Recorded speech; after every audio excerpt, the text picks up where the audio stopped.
안녕하세요. PDF 세 번째 영상을 시작하겠습니다. 오늘은 최근 부동산 가격이 많이 상승하면서 주변에서 주택 보유하는 것이 월세 대비 과연 경제적으로 이득이 있냐라는 것에 대한 의문을 많이 가지시는 것 같아요. 그래서 오늘은 조금 내용이 계산이 많이 나오고 숫자가 많이 나오다 보니까 조금 복잡할 수 있지만 제가 최대한대로 쉽게 또 차근차근 하나씩 설명을 드리도록 하겠습니다. 크게 세 가지 방식으로 제가 접근을 할 텐데요. 첫 번째는 순전히 현금 흐름을 봤을 때 주택을 보유한 경우와 월세로 사는 경우에 현금 흐름이 어떻게 차이가 있는지 분석을 해드리고, 두 번째는 단순히 현금 흐름이 아닌 그 이면에 있는 경제적인 이익과 비용이 또 어떻게 차이가 있는지를 어, 월 혹은 연 기준으로 그냥 간단하게 잘라서 설명을 드리고요. 세 번째는 마지막으로 경영학에서 많이 쓰는 방식이죠. NPV, 그러니까 현재 가치, 그리고 내부 수익률, IRR, 요 두 가지 방식으로 봤을 때, 그러니까 실질적인 경제적인 차이예요. 그래서 그 부분을 제가 결과 위주로 설명을 드리도록 하겠습니다. 오늘도 경제기사 두 개 보고 내용을 시작하도록 하겠습니다. 9월 20일 기사인데요. 블룸버그 기사인데요, 둘 다. 9월 20일 기사는 8월 기존 주택 판매 수가 전월 대비 변동이 없었다라는 기사고요. 어, 최근 4개월간 7월까지 매월 기존 주택 판매 수가 감소하고 있었거든요. 그래서 전월 대비 변동이 없었다는 거는 어, 어찌 보면 최근 좀 하향세를 보이고 있는 주택 시장에서 좀 긍정적인 뉴스로 해석이 되고요. 어, 세부 내용을 들여다보면 중간치, 그러니까 단독 주택 판매가의 중간치가 26만 5천 불. 이 가격은 작년 대비 4.6% 증가했고요. 주택 재고는 작년 대비 2.7% 상승했습니다. 재고 증가는 3년 이래 처음 있는 일이라고 하네요. 어, 이러한 마켓 현상은 매도자가 주택을 판매하는 매도자가 최근 더 높은 가격을 제시하고 있다고 해석될 수 있다고 합니다. 그리고 이제 향후 전망에 관련돼서는 장기적인 고용시장의 안정이 수요를 창출하고 있는 만큼 주택시장이 활발해질 가능성이 있다라는 전문가 의견도 이 기사 내용에 있습니다. 지역적으로는 북동부 판매가 7.6% 증가했고요. 남부와 서부는 감소했습니다. 지금 보시면 지난 10년 동안에 어, 남부 캘리포니아 서부와 텍사스를 기점으로 한 남부가 주택 가격이 많이 상승을 했죠. 그 주택 시장이 굉장히 활발했었는데요. 최근 미국 전반적인 전역의 각 주택 시장의 어떤 하향세는 사실 서부와 남부가 그 전체적인 분위기를 이끌고 있고요. 상대적으로 지난 10년 동안 주택 시장이 막 과열되지는 않았던 북동부는 아직도 상승하고 있습니다. 가격도 상승하고 있고 판매 도 아주 활발하게 이루어지고 있는 편이고요. 또 이 기사에서 보면은 런던 같은 경우에는 작년 대비 0.7% 하락했다. 이런 기사가 이제 두 번째 기사 내용이 그 기사고요. 0.7% 하락한 거는 2009년 이래 최대 주택 가격 하락 폭이라고 합니다. 제가 지난 영상에서도 글로벌 시장을 조금 말씀을 드렸는데 사실 뉴욕 맨하탄이나 런던이나 이런 어떤 핫플레이스는 사실 요즘에 주택 시장에 많이 주춤한 편이고요. 그러한 지금 분위기에 있습니다. 지금 보여드리고 있는 표는 두 개의 주택을 비교하고 있는데요. 하나는 35만 불짜리 미 동부에 있는 집, 하나로에 한 5억 원 되는 단독주택이고요. 두 번째는 72만 불, 약 8억 원 되는 동부에 마찬가지로 있는 단독주택을 비교해서 보여드리고 있고요. 35만 불짜리는 이자율이 3.5%, 30년 고정, 그리고 20% 다운페이 했고요. 그래서 다운페이 금액은 당연히 35만 불에 20% 7만 불이고, 연간 기준으로 몰기지 페이먼이 얼마이냐라고 봤을 때 몰기지 페이먼이 15,466불.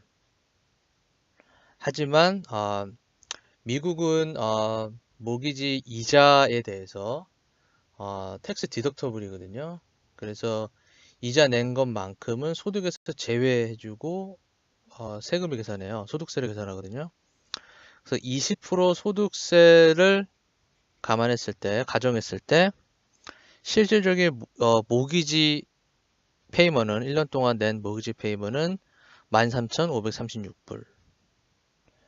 그리고 미국 동부는 이건 주마다 다르고 타운마다 다르지만 적어도 2%에서 뭐 2.5% 수준의 미국에서는 보유세를 타운에 내야 되거든요. 그래서 이게 이제 예, 그래서 그 보유세가 35만 불 집 같은 경우에는 연간 7,000불 정도 내는데요. 근데 이것 역시 소득세 감세 효과가 있어요. 아까 말씀드린 모기지 이자와 마찬가지로 20% 소득세를 감안했을 때 연 5,600불을 내고요. 그리고 연간 기준으로 보험료는 600불 들어가고요. 주택을 보유했을 때 주택에 대해서 혹시 화재라든지 뭐 집이 지붕이 무너졌다, 뭐 나무가 쓰러져서 지붕이 무너졌다, 이러한 어떤 일에 대해서 사고에 대해서 보험을 들어야 되는데 35만 불짜리 정도면 한 600불 정도 보험료가 발생하고요. 네. 그리고 관리 비용은 잔디 관리 비용부터 해서 뭐 집을 소소하게 보수하거나 이런 걸 다 보수적으로 봤을 때 한 1,500불 정도 들어간다고 제가 계산을 했고요. 이거는 사실 라이프 스타일에 따라 다를 수 있어요. 만약에 어, 본인이 다 잔디도 깎고 본인이 다 할 수 있는, 하기를 좋아하거나 할 수 있는 분은 사실 1,500불보다 더 덜 들어갈 거고요. 예, 잔디 같은 경우 1년 계약을 하면은 여기 동부 같은 경우에는 가을에 낙엽까지 해서, 물론 집 크기에 따라 다르지만 한 35만 불, 한 5천 스퀘어핏 정도 되는 집은 한 1,000불 정도 들어가고요. 그 외에 이제 비용해서 1,500불 계산을 했습니다. 그러면 요 위에 모기지부터 관리 비용까지 다 합산을 하면 21,236불이 나와요. 그 72만 불 집 같은 경우에도 마찬가지로 똑같은 방식으로 계산을 하면 당연히 보유세 같은 경우는 집 가격이 약 2배 정도 차이가 나기 때문에 텍스 같은 경우도, 프로퍼티 텍스도 한 2배 정도 더 높다고 보시면 되고요. 보험료도 당연히 커버리지가 더 높으니까 프리미엄도, 그러니까 보험료도 높고요. 관리 비용도 아무래도 조금 더 들어간다고 보겠죠. 여기서 참고로 관리 비용에는 전기세나 물세 같은 거는 다 제외했어요. 왜냐하면 지금 저희는 보유한 경우와 월세를 비교하기 때문에 보유하든 월세를 살든 들어가는 비용은 다 제외하고 인크리멘탈리 저희가 비교를 하고 있고요. 그래서 72만 불 같은 경우에는 다 합산했을 때 46,386불 연간으로 소요가 된다고 보시면 됩니다. 35만 불 집 같은 경우에는 월세가 2,300불 수준해요. 그리고 72만 불은 월세가 4,000불 정도가 지금 시장에서 2018년도 현재 기준 시세고요. 그래서 아까 좀 전에 본 위 테이블의 합계, 연간 합계 21,236불을 나누기 12를 하면 월 보유했을 때 월 1,770불이 들어가요. 그래서 월세랑 비교하게 되면 월 530불을 세이브할 수 있고요. 그리고 연간 기준으로 곱하기 12를 하면 단순히 6,360불을 월세 대비 돈이 덜 나가는 현금 흐름이 덜 소유하게 되고요. 마찬가지로 72만 불짜리 집은 현금 흐름이 3,866불, 하지만 월세는 4,000불이니까 월 134불, 연간 1,600불 더 적은 현금이 소유가 됩니다. 예, 그럼 현금 흐름 말고 실질적인 비용과 이익을 비교를 또 해볼게요. 아까와 마찬가지로 연간 기준 그리고 월 기준 이렇게 비교를 해볼 거고요. 대부분 내용이 앞에 말씀드린 현금 흐름과 비슷하고요. 하지만 여기서는 이제 제가 아까 말씀드린 그 이자 비용과 이자 절세 효과를 조금 더 자세하게 설명을 드릴게요. 모기지 같은 경우는 제가 전 영상에서도 말씀드렸지만 강제적인 적금이다 라고 하시는 분도 있다고 했죠. 모기지 페이먼에는 원금 상환이 포함이 되어 있어요. 근데 이게 재밌는 거는 모기지 이 계산 방식 자체가 프로그램 자체가 30년 동안 월 내는 금액은 같아요. 뭐 3,000불이면 3,000불 금액은 30년 동안 계속 똑같이 유지가 되지만 고정 금리인 경우에 유지가 되지만 그 3,000불이 구성하는 이자와 원금의 비중이 매해 달라져요. 솔직히 매월 달라져요. 그래서 모기지 초기에는 뭐 1년차, 2년차에는 대략적으로 원금 상환이 포함되는 비중의 3분의 1 안팎이에요. 하지만 나중에 가게 되면은 원금 상환 그 비중이 훨씬 커지고요. 또 거꾸로 얘기하면 이자 부분이 초기에 많잖아요. 이자 포션이 많기 때문에 거기서 나오는 절세 효과가 아까 현금으로 잠깐 말씀드렸지만 모기지 이자에 대해서는 소득에서 제외해서 소득세를 계산하기 때문에 텍스 디덕터블이기 때문에 이자를 많이 내면 그만큼 소득세는 덜 내게 되는 효과가 있어요. 그래서 그 부분을 제가 여기서 말씀드렸고, 그래서 매달 다르기 때문에 제가 7년, 미국에서 평균 주택 보유 기간이 약 7년이거든요. 그래서 첫 7년 동안의 평균 이자 비용을 연간 이자 비용을 35만 불짜리 아까 3.5% 모기지를 했을 경우에 계산했을 때 9,648불이고요.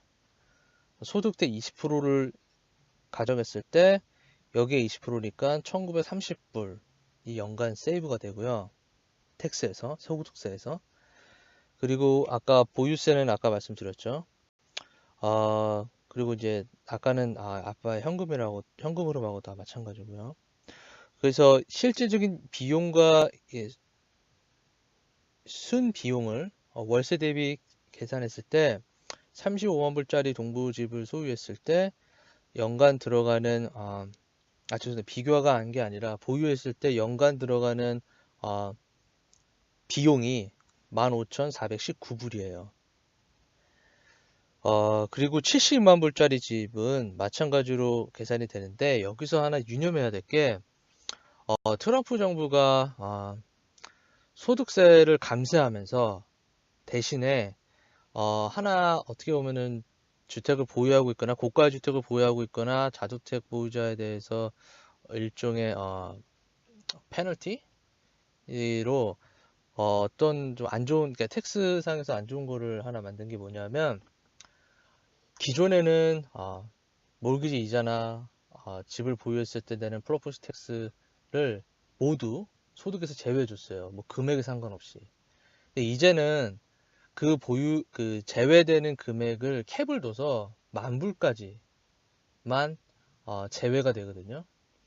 그래서 아까 35만 불짜리 집은 이자 절세 비용이 2,000불 안팎이고 보유세가 7,000불이니까 다 더하면은 9,000불이에요.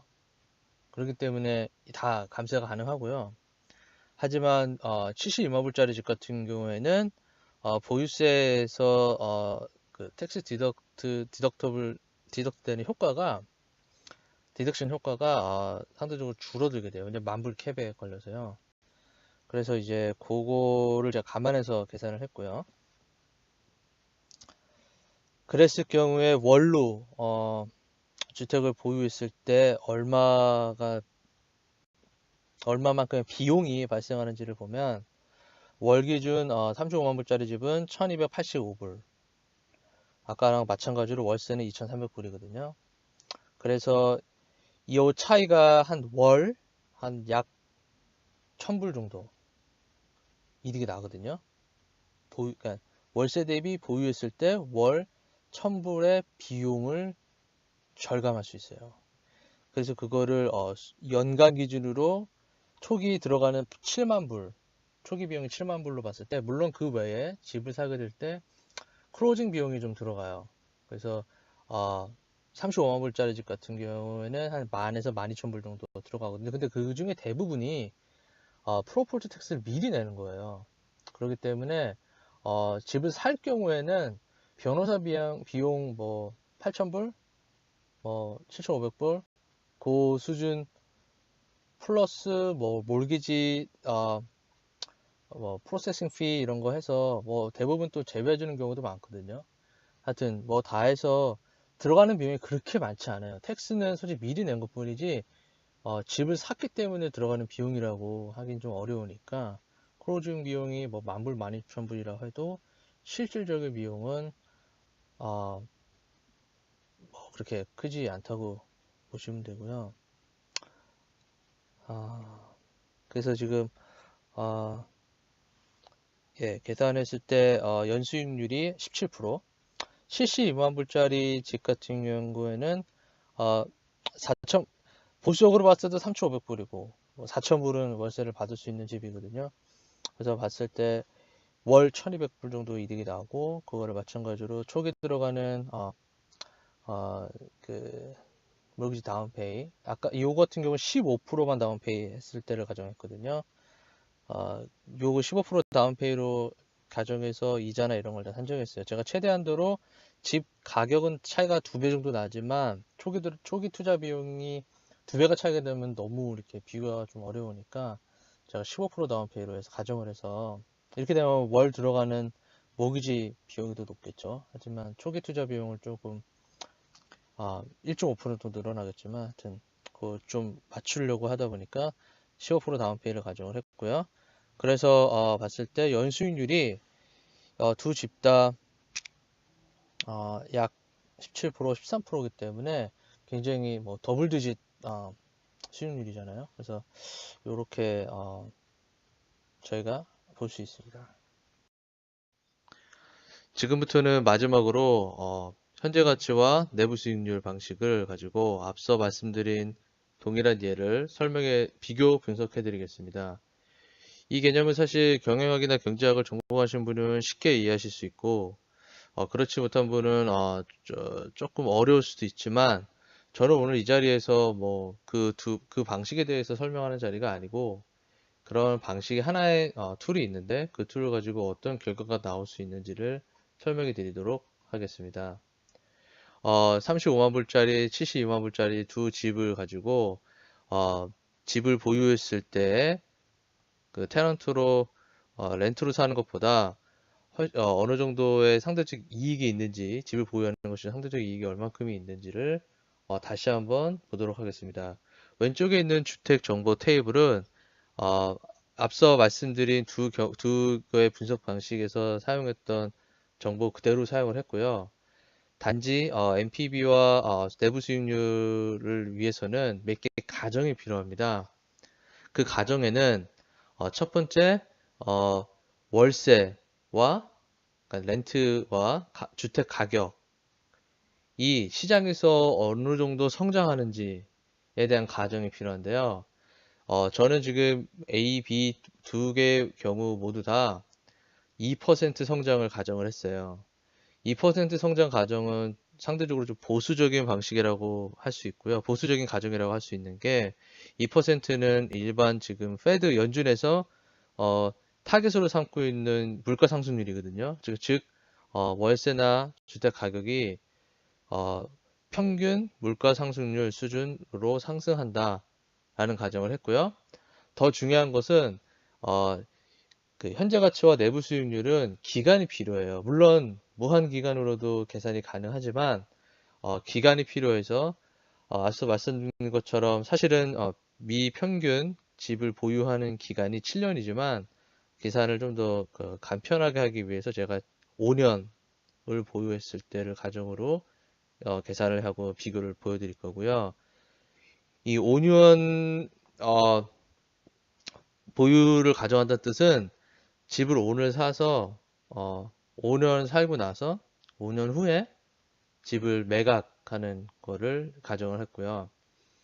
보험료, 관리비 이런 들어가는 인풋 데이터는 앞서와 같은 금액을 사용을 했고 관리비 또한 매년 원래 증가하게 돼 있죠. 앞서 관리비로 대표적인 게 이제 잔디 관리라든지 집 메인터넌스에 들어가는 비용들인데 이런 것들이 물가 상승률 2%로 마찬가지로 성장한다고 가정을 했고요.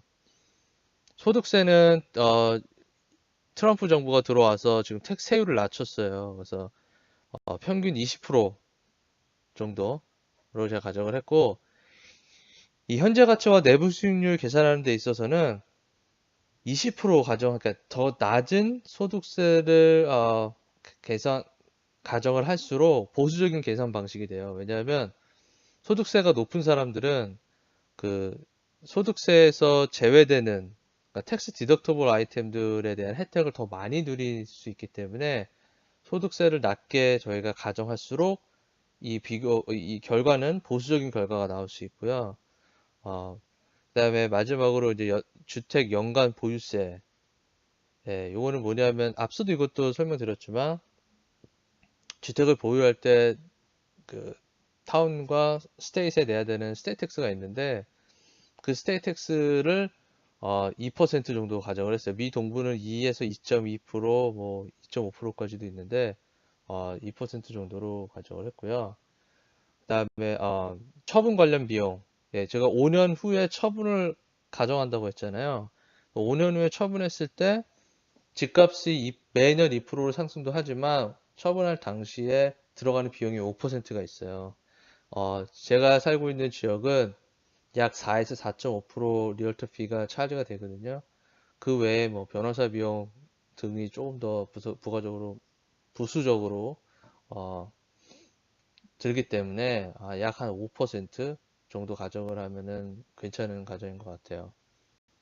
그리고 몰기지 정보가 이제 오른쪽 상단에 있는 편인데 이거는 인풋 데이터예요. 이것도 마찬가지로 인풋 데이터고 뭐 그 몰기지율이라는 게 이제 상대적으로 얼마만큼 론을 할 거냐고 그러니까 A 같은 경우는 아까 저희가 20% 다운페이를 가정했죠. 그러니까 80%는 빚을 지는 거고 B 같은 경우도 아까도 15% 다운페이 가정했으니까 85% 빚을 지는 거고요. 여기서 중요한 게 A와 B의 축이 투입액이거든요. 그러니까 초기에 A와 B가 물론 집 가격이 두 배가 차이가 나지만 그래도 약 한 50% 정도 B의 초기 투자 비용이 더 들어가죠. 그렇게 가정을 하고 아까와 같은 거죠. 이자율 3.5%, 3.75% 이렇게 가정을 했습니다. 예, 그쵸. 그 레이트 가지고 분석을 했고요. 동일하게 둘 다 30년 모기지를 계산했습니다. 자, 이제 결과가 우측 하단에 있고요. 이 결과를 어떻게 해석하냐를 위주로 설명을 드릴게요. 참고로 만약에 지금 이 영상을 들으시는 분 중에서 내가 지금 이러이러한 집들을 뭐 보통 2개에서 3개의 마지막 후보를 가지고 이제 고민을 하실 텐데 그 집들을 고민하고 있는데 이 분석 방식으로 어떻게 되는지 알고 싶다고 하시는 분들은 제가 나중에 이 영상과 함께 제 이메일 주소를 보내드릴 테니까 거기다가 요 좌측과 우측 상단에 있는 이 인풋 데이터를 본인이 생각하는 가정으로 저한테 주시면 뭐 제가 갖고 있는 엑셀을 돌려서 이 결과표를 보내드릴 수 있고요. 예, 제가 뭐 시간이 되는다는 어떤 이런 여건 하에서 제가 네, 그 결과를 보내드리도록 하겠습니다. 우측 사단 이제 결과 분석표를 보겠습니다. A와 B 둘 다 내부 수익률 17%, 18% 이렇게 나왔죠. 이 내부 수익률을 어떻게 해석하시면 되냐면, 지금 집을 보유했을 경우에, 렌트로 사는 거 대비 18%, 연 18% 수익을 얻는다라는 거고, 요 18%는 어떤 거랑 비교하시면 되냐면, 만약에 집을 살 때 지금 초기 투자 비용이 7만 불이 들어가잖아요. A 같은 경우에. 집을 사지 않고 그 7만 불로 렌트로 살면서 대신 그 7만 불로 다른 투자를 해요. 뭐 주식이 됐든, 뭐 채권 투자가 됐든, 제가 하실 수 있는 혹은 원하시는 어떤 다른 투자 상품을 했을 때 18%보다 더 얻을 수 있으시면 렌트로 살면서 그 상품에 투자하시는 게 맞고요. 하지만 지금 현재 상황에서 내가 할 수 있는 투자 중에서 18%만큼 받을 수 있는 수익이 없다 라고 하면은 렌트로 사시는 것보다는 7만 불을 가지고 빨리 집을 보유하시는 게 더 이득이신 거예요. 그렇게 해석하실 수 있고요. NPV를 보시면 NPV를 계산할 때는 디스카운트 레이트이 필요해요. 그러니까 벤치마크가 되는 나의 기준이 되는 그 할인율이 필요한데 제가 2가지를 그래서 준비를 했어요. 가장 극단적인 예라고 보실 수 있는데 가장 안전한 투자를 하겠다. 나는 미국 10년 국채에 내가 투자를 하겠다라고 하면 지금 현재로서 약 한 뭐 3% 정도 보거든요. 그러니까 내가 7만 불을 집을 사지 않고 국채에 투자하면 내가 얻는 수익률은 3%니까 나는 3%를 가지고 집을 살 경우에 얼마만큼이 내가 지금 당장 그 현재 가치를 계산했을 때 이익을 보는지 그 달러 어마운트를 알고 싶다라고 했을 때 A 같은 경우에는 국채 대비 집을 사시는 게 5만 6천 불의 이익을, 5만 7천 불의 이익을 보실 수 있고요. B 같은 경우에는 규모가 크니까 금액이 크겠죠? 8만 약 9천 불의 이익을 보실 수 있어요. 여기서 말하는 이익이라는 거는 국채 대비 내가 집을 보유했을 때 바로 내가 누릴 수 있는 경제적인 혜택이에요. 이익이에요. A 같은 경우는 7만 분 넣어서 5만 6천 불 바로 수익을 그러니까 물론 5년 후에 다 계산을 하지만 그 가치를 다 지금 가치로 다 땡겨오면 5만 6천 불, 7천 불. B 같은 경우는 내가 10만 8천 불 투자하면 8만 9천 불 수익을 얻을 수 있는 거거든요. 그러니까 이런 NPV 분석할 때는 자기가 생각하는 모든 옵션 중에서 가장 높은 수치가 나오는 달러에 투자를 하시면 되고요. 혹은 지로 이상이면 투자했을 때 여기서 말씀드리는 국채 대비는 NPV가 지금 지로 0보다 크죠. 그러니까 국채 대비 무조건 집을 사시는 게 맞고요. 그래서 지금 국채는 3% 너무 낮으니까 그러면은 나는 집 대신에 이 7만 불로 주식을 투자할 생각이다. 그러면 주식에 지금 장기 평균 연수익률이 13% 돼요. 그러니까 이 13%에는 최근에 정말 최근 2년 동안 엄청나게 올라갔던 그 주식의 모든 상승을 다 포함한 거고요. 그러니까 한 평균 13%로 해서 계산을 해도 13%로 현재 가치를 땡겨와도 A가 집을 샀을 경우에 13만 불, 죄송합니다. 13,000불. 그리고 B 같은 경우에는 10만 8천 불 투자해서 18,000불 수익을 얻으실 수 있으세요.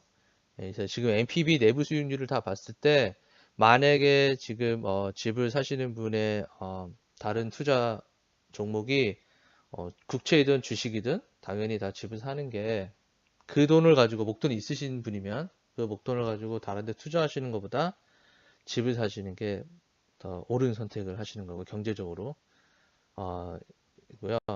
마지막에 지금 B2가 제가 이게 칸이 좁아서 줄였었는데 브릭이븐이에요. 브릭이븐 방식이 또 있어요. 브릭이븐 어, 로 브릭이븐으로 비교를 해도 지금 결과는 마찬가지지만 이거 해석을 어떻게 하는지 설명을 드리면 첫 번째가 브릭이븐 5년간 주택가 가격 이게 뭐냐면 어, 지금 근데 브릭이븐 계산할 때도 제가 여기서는 뭐 국채 주식 나누지 않고요. 지금 보면 주식이 상대적으로 수익률이 높잖아요. 그러니까 주식의 수익률이 13%를 가지고 계산을 했고요. 첫 번째 브릭이븐은 그 13%의 디스카운트 레이스로 할인을 했을 때, 그러니까 저기 현재 가치를 했을 때 이 주택 가격이 5년 동안 얼마만큼 올라줘야 내가 여기서 A집을 샀을 때 누리는 그 경제적인 이익이 주식에서 누리는 수익보다 클 수 있냐라는 거예요. 그러니까 즉 5년 동안 A 같은 경우에는 5년 동안 그 집의 밸류가 2.2%만 올라줘도 주식에서 5년 동안 주식을 갖고 있으면서 매년 13% 얻는 이익이 있죠. 그 이익보다 더 많은 집을 사실 경우 더 많은 이득을 얻으세요. 그러니까 지금 5년 동안 2.2%이기 때문에 이걸 나누기 5를 하면 연간 0.44%죠. 0.44%예요. 그러니까 매년 집값이 0.44%만 올라줘도요. 주식에 투자해서 연간 13% 이득 얻는 것보다 집을 사시는 게 훨씬 유리하신 거예요. 경제적으로는. 지금 그러한 결과가 나온 거고요. 해석하는 게 B 같은 경우도 마찬가지예요. B도 지금 5년 동안 주식에 13% 수익을 낸다는 가정하에 주식에서 13% 매년 수익을 낸 것보다 집을 사시게 되면 5년 동안 집값이 5%라고 할게요. 5%만 올라줘도, 그러니까 즉 매년 1%만 올라줘도 집값이 집을 사시면서 오시는 경제적인 이익 효과가 주식을 투자하시는 것보다 더 나으신 거예요.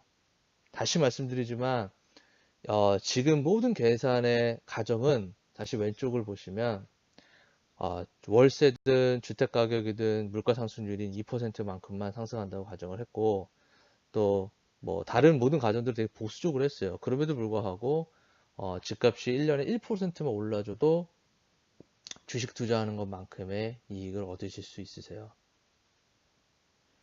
그러니까 매년 13% 주식이 오를 경우에 그렇게 보실 수 있고요. 마지막으로 월세는 뭐냐면 그럼 도대체 내가 지금 월세를 내고 계시는 만약에 집을 처음 사시는 분 같은 경우에는 내가 지금 월세를 내고 있는데 집을 사는 게 어느 정도 월세를 내는 것만큼의 브리기빈 효과가 있냐. 그러니까 내가 월세냐 집을 사냐를 처음 퍼스트 홈을 사냐를 고민하실 때 내가 내는 월세 수준이면 그러니까 다르게 해석을 해드리면 월세 수준이면 이 집을 사는 게 맞냐 더 이득이냐 라는 거를 보실 수 있는 자료고요. A의 결과로 말씀드리면 A의 집을 그러니까 35만 불짜리 집을 월세로 1,900불 그 라운딩해서 1,900불로 내가 만약에 그러니까 1,900불보다 높은 렌트를 내가 낸다면 집을 사는 게 맞는 거예요. 그러니까 이해되시 지금 보시면 A집 35만 불짜리 집을 샀을 때 내가 이게 만약에 아까도 말씀드렸지만 투베드면 투베드 지금 살고 있는 집이 투베드면 사시고자 하는 집도 투베드 그러니까 애플 때 애플을 비교하셔야 돼요. 나는 지금 투베드에 사는데 사려고 하는 집이 4베드면 내가 지금 렌트랑 내는 렌트랑 비교하시면 안 되고 그 주변 혹은 그 집에 4베드 렌트가 얼마 정도 되는지를 알아보셔서 그 4베드 집의 하우스의 렌트가 1867불보다 높잖아요. 그 주변의 렌트가. 그러면 이 집은 사시는 게 맞는 거예요. 경제적으로. 그렇게 해석을 하실 수 있는 거고요. 네, 지금 요 모든 가정과 계산은 앞서 말씀드린 똑같은 예를 가지고 제가 좀 더 정교한 분석 방법으로 설명을 드린 거고요. 제가 이 영상의 그 목적상 오늘은 이 NPV, 뭐 내부 수익률, 브이기분의 계산 방식은 설명을 드리지 않을 거고요. 만약에 뭐 나중에 회차가 더 진행되면서 궁금하신 분들이 있으시면 제가 조금 더 나이브넷에서 제가 설명을 드리도록 하겠습니다. 마지막으로 앞서 설명드린 예가 들으시면서 이런 생각 하시는 분 계실 거예요. 저 이자율은 너무 낮다. 지금 뭐 4.5% 정도, 최소 3년 몰기지가 4.5%인데 저렇게 3.5%, 3.75%로 예로 설명을 하니까 집을 사는 게 더 유리한 것처럼 보이는 게 아니냐 라고 생각하시는 분이 계실 수 있는데, 그래서 제가 똑같은, 바로 전 슬라이드와 똑같은 가정과 금액으로 하되 이자율만 4.5%로 변경을 했어요. 그렇게 했을 때 결과로 바로 갈게요. 그 우측 하단에 있는 수익 분석 표를 보시면 이러한 결과가 나오고요. 즉 아까 이자율이 3.5%, 3.75로 했을 때 내부 수익률이 17, 18 이랬거든요. 근데 지금 보시면 16%, 15%예요. 그러니까 내부 수익률 한 2% 정도 낮아지죠. 왜냐하면 이자율로 들어가는 비용이 더, 집을 보유했을 때 들어가는 비용이 더 높아지니까. 근데 생각하시는 것처럼 그렇게 크게 변동하지는 않고요. 그리고 또 보시면 NPV, 그 현재 가치를 보셔도 여전히 파절이고, 뭐 주식이든 국채든 비교했을 때 여전히 파절이고, 뭐 만약에 A와 B를 고민하신다, 집이 두 채가 있다 고민하신다고 할 때는 어, 이거를 단순히 B가 금액이 73,000불, 그러니까 NPV 현재 가치가 뭐 주식으로 볼게요. 13% NPV로 했을 때 B는 7,800불이고 A는 6,600불이잖아요. 그러니까 B가 높으니까 B를 투자해야 되는 건 아니에요. 왜냐하면 A와 B의 차이가 초기 투자액이 달라요. 지금 B 같은 경우는 10만 8천 불로 A보다 7만 불인 A보다 1.5% 높거든요. 그래서 NPV로 봤을 때 지금 NPV 13% NPV로 봤을 때 한 2천 불 높잖아요. 5년 동안 누리는 혜택이 2천 불이거든요. 더 높은 NPV가 2천 불이기 때문에 단순 비교는 불가능하고요. 만약에 이거를 뭐 초기 투자액 대비 NPV로 보면은 A가 더 좋은 투자로 보시면 되고요. 하지만 뭐 다시 말씀드리지만 지금 저희가 이 영상을 제가 드리는 목적인 집을 보유하는 것과 렌트를 사는 것 이 두 개를 비교할 때는 NPV가 파지티브인 이상, 그러니까 플러스인 이상 무조건 집을 사는 게 렌트보다 유리한 경우입니다. 예, 그렇게 보실 수 있고요.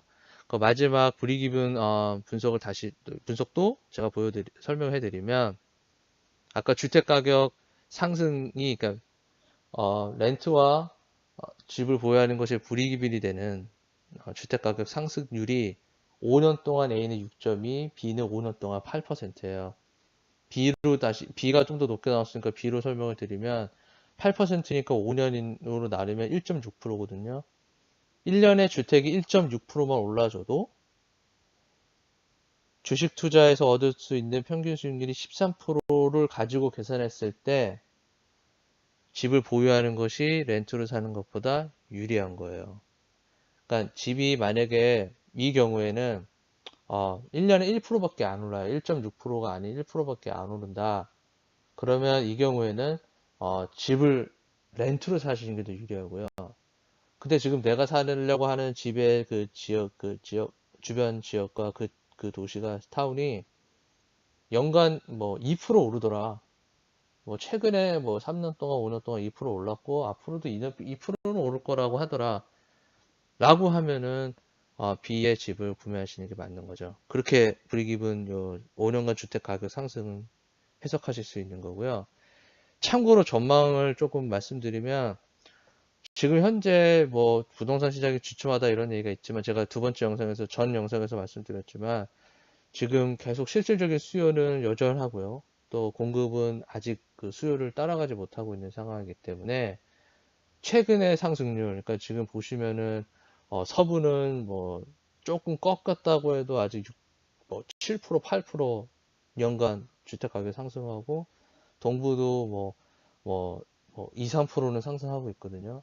그러니까 지역 그 원하시는 지역의 최근 상승률은 다시 보셔야겠지만 리서치를 해보셔야겠지만 지금 뭐 미국 평균으로 봐서는 어느 지역을 가셔도 2% 상승을 하고 있기 때문에 매년 2% 상승을 하고 있기 때문에 뭐 지금 상황에서 집을 사는 게 더 맞다고 보실 수 있고요. 마지막으로 월세를 보시면 B 같은 경우로 또 말씀을 드리면 그 집을 렌트로 만약에 내가 살게 되면 내야 되는 렌트가 3,800불보다 높다라고 하면 집을 사시는 게 맞고 내가 렌트를 살려고 알아보니까 이 집은 렌트가 예를 들어 3,500불이더라. 그러면 렌트로 사시는 게 경제적으로 더 유리하신 거예요. 그게 지금 이 불이익분에서